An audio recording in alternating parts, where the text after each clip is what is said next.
What is there to say about the 2015 Aston Martin Vanquish that hasn't already been said? This mildly tweaked version has gained a couple of transmission ratios and some revised damper settings, and there are some natty new color options to pick from, too. But otherwise it remains as before, the ultimate expression of what we'll call Aston's Dr. Bez Era. And while the most expensive Aston coupe has many admirable qualities, newness is not among them. It sits on the same venerable V8 architecture that has underpinned the company's products since 2004, and it is powered by a development of the same 5.9-liter V12 that can trace its ancestry back even further. Thankfully, a new platform is on the way, as are AMG-sourced V-8 engines.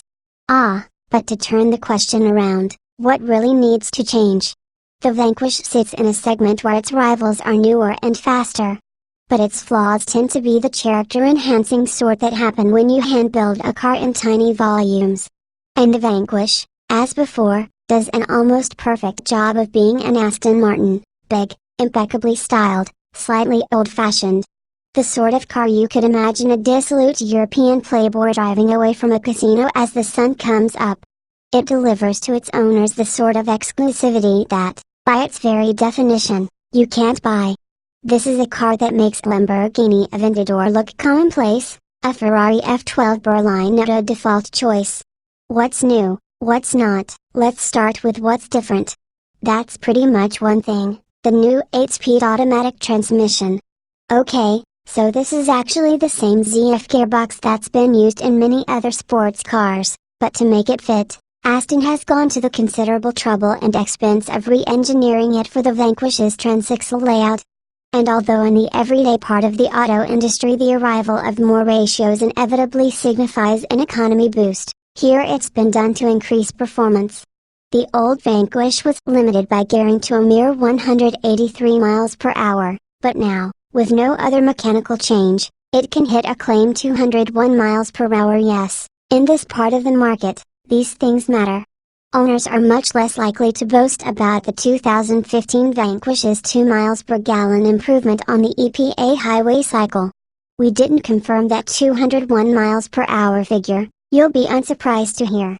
On the test track, however, the Vanquish proved that, while it's among the slower cars in its rarefied segment, it's definitely no slouch, recording a 3.6 seconds 0 to 60 mph time in an 8.3 seconds sprint to 100 miles per hour on the road. The new transmission feels no different from the last, shifting sensibly when treated like an automatic and doing a good job of hiding the engine's relative lack of low-end torque.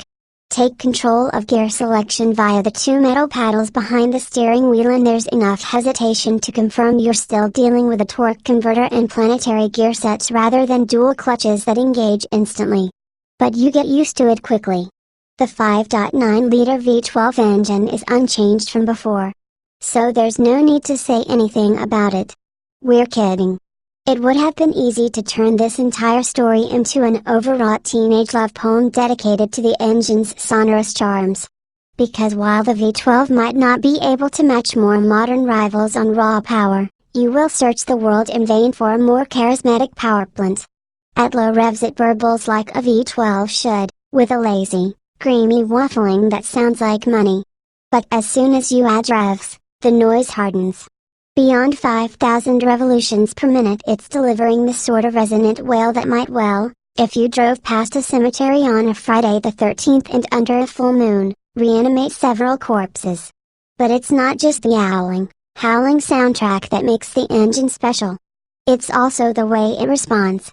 The long travel accelerator delivers without digital delay, there's no feeling of instructions being processed or turbines gathering momentum. It's as if there's an actual cable twisting some actual throttle butterflies. And with no turbos to get in the way, it's almost perfectly proportional and linear, giving the sense that you can call on the horsepower pretty much on its own, and offers responses quick enough to get you looking up metaphors for sharpness. We think that as truth is probably the best, so it's the one that gets used here. The suspension has been firmed up very slightly compared with the 2014 car. There are slightly stiffer dampers and a fatter rear anti-roll bar. These changes aren't terribly noticeable, The Vanquish still feels big and heavy when asked to press on and impressively wafty when asked to waft.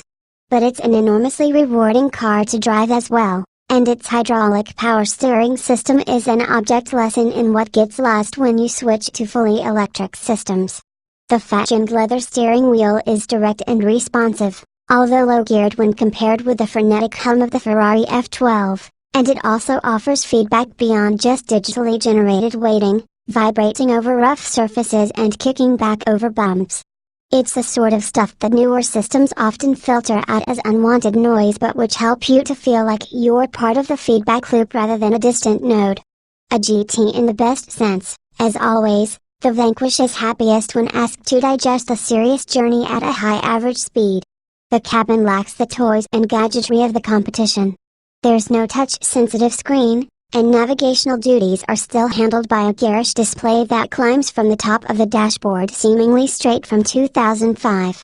But, once you have it connected to your music device, the audio system sounds great and the seats stay comfortable for long enough that cruising stints are likely to be limited either by your bladder or by the relative smallness of the Vanquish's 20.6-gallon fuel tank against its thirst for gas.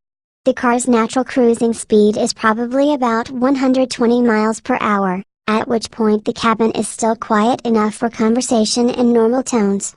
The Vanquish remains a glorious thing, even if it feels as if it has been outvolved by the rest of the pack.